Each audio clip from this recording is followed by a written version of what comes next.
there is a swap, or a swap. You do this project, I'll give you this land. Project not even started, land given. Ini caranya.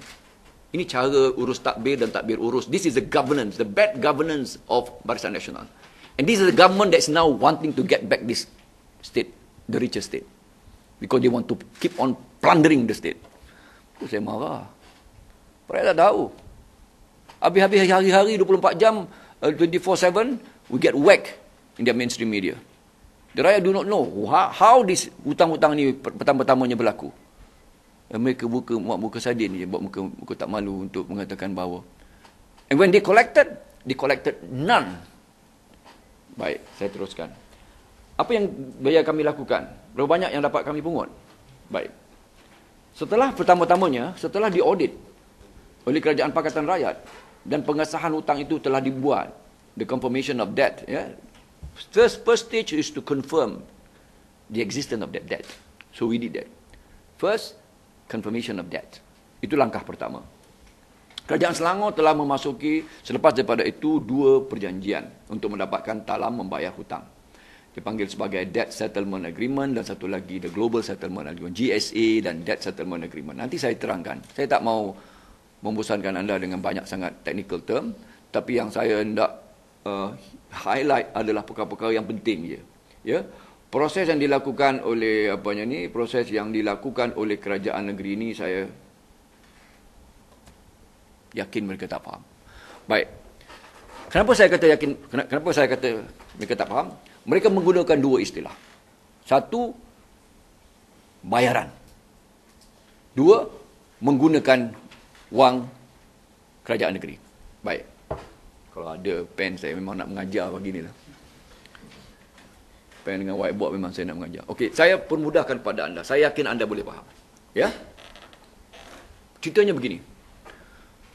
3 anak syarikat ini, andainya talam go into insolvency ataupun muflis. Kerana talam telah dikategorikan sebagai syarikat, ya, PLC atau Public Listed Company di Bursa Saham Malaysia, sebagai syarikat yang dikategorikan dengan dalam istilahnya PN17, Practice Note 17. Practice Note 17 adalah semua PLCs yang sedang mengalami bebanan hutang yang tidak mereka mampu langsaikan. Itu maksud PN17 Company. Talam adalah salah satu daripada syarikat ini. Nah, ketika talam sedang dalam keadaan begitu, mungkin saja hutang-hutang kepada anak-anak syarikat kerajaan negeri ini, andainya dimufliskan, anak syarikat kerajaan negeri tidak akan dapat hak mereka atas hutang-hutang talam. Soalannya kenapa? Kerana anak-anak syarikat kerajaan negeri ini, sama ada KHSB, PNSMB atau PIYSB, duduknya pada ranking creditors curut di bawah. Mereka bukan secured creditors namanya dalam bahasa kewangan. They are not the secured creditors. They rank kalau ada 10, mungkin nombor 7, 8, 9, 10. Nah, ini satu risiko besar. Bagaimana untuk mengangkat ranking mereka ini supaya andainya berlaku apa-apa pada talam, mereka akan mendapat orang nombor 1 dibayar. Kan talam kan banyak. Land bank, bukan? Dijual, dilelong, duitnya dibayar kepada kreditor nombor 1, nombor 2, nombor 3. Sampai ke ujung, mungkin tak ada dah tinggal. Okey? Itulah yang berlaku dalam debt recovery exercise. Ataupun dalam apa yang hari ini yang dikatakan sebagai satu tindakan yang dibuat oleh kerajaan negeri kerana Tan Sri Khalid Ibrahim adalah seorang expert dalam corporate finance. Ini yang dilakukan, ya. Cuba anda faham. Cuba anda fahamkan apa yang nak saya sebutkan. Kalau ada memang mudah kalau ada gambar rajah, ya. Sebab gambar rajah explain 1,000 word. Baik. Tindakan pertama adalah melibatkan cantik. Yang bernama SIC. Ya. SIC adalah Selangor Industrial Corporation. Baik, baik. Kalau dia orang boleh faham, give me just 2 minutes, I will make you understand. SIC adalah sebuah anak syarikat kerajaan negeri yang bertindak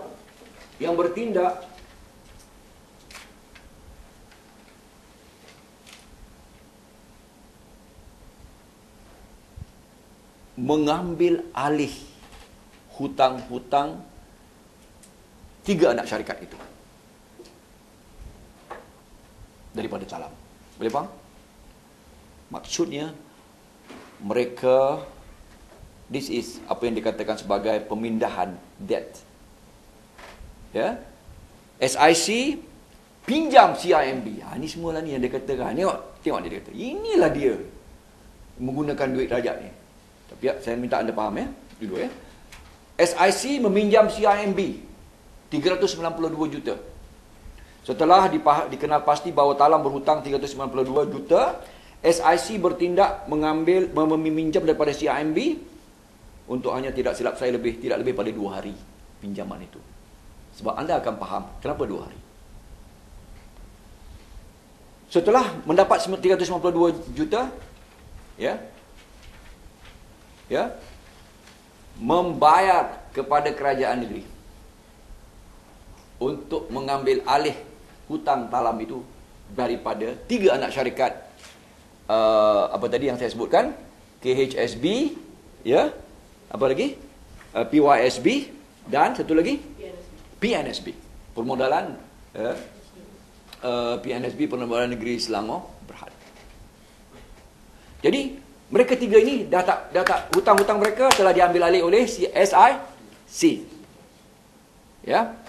Nah, 392 juta ini sudah bergali tangan kepada kerajaan negeri, hutang Talam berpindah kepada SIC. Dewan Undangan Negeri bersidang untuk meluluskan grant sebanyak 392 juta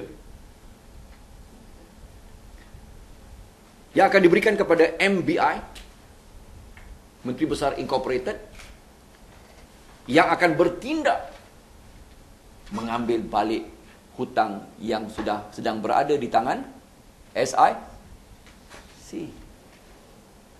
Dengan 392 juta yang berada di kerajaan negeri sekarang ini, diluluskan grant itu oleh Dewan Undangan Negeri, lalu duit itu diberikan kepada MBI langsung membayar kepada SIC, hutang-hutang yang telah pun dibeli oleh SIC kembali kepada MBI. Apabila MBI memiliki hutang-hutang itu, ranking yang tadi nombor 10 sudah menjadi, sebab MBI is a very credible organisation, lebih baik daripada yang lain, ranking melonjak antara yang top dalam hierarchy atau ranking creditors. Andainya Talam muflis, dia akan membayar MBI apabila menjual segala tanah-tanah bank, land bank mereka. Nampak? Itu yang dikatakan round tripping itu. Mana RM1 punya dibayar kepada Talam? Tak ada. Yang dilakukan oleh SIC adalah hanya untuk memindahkan hutang-hutang daripada 3 anak syarikat kepada MBI. That is the round tripping yang berlaku. Nampak macam berhelah, tapi dari segi legally correct, morally don't ask me. Macam apa orang Melayu kita, kalau yang dah talak 3 kali,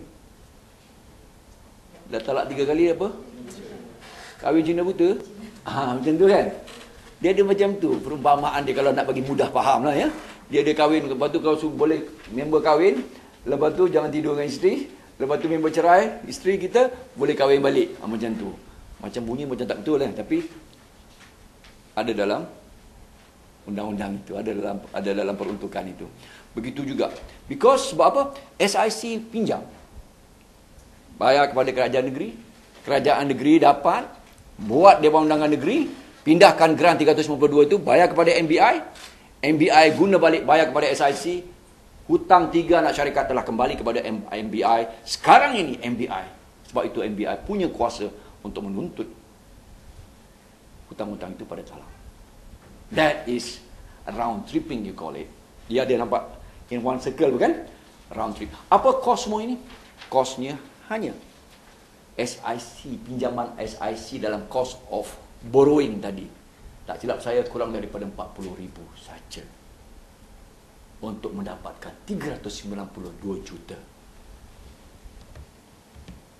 Sebab tu kami kata, malangnya mereka tak tahu ilmu ini. They could have done this before. They could have done this before for many other corporate problems that they face. Tapi Tan Sri tidak mereka rujuk pada konsultan besar lagi, and they got nothing back.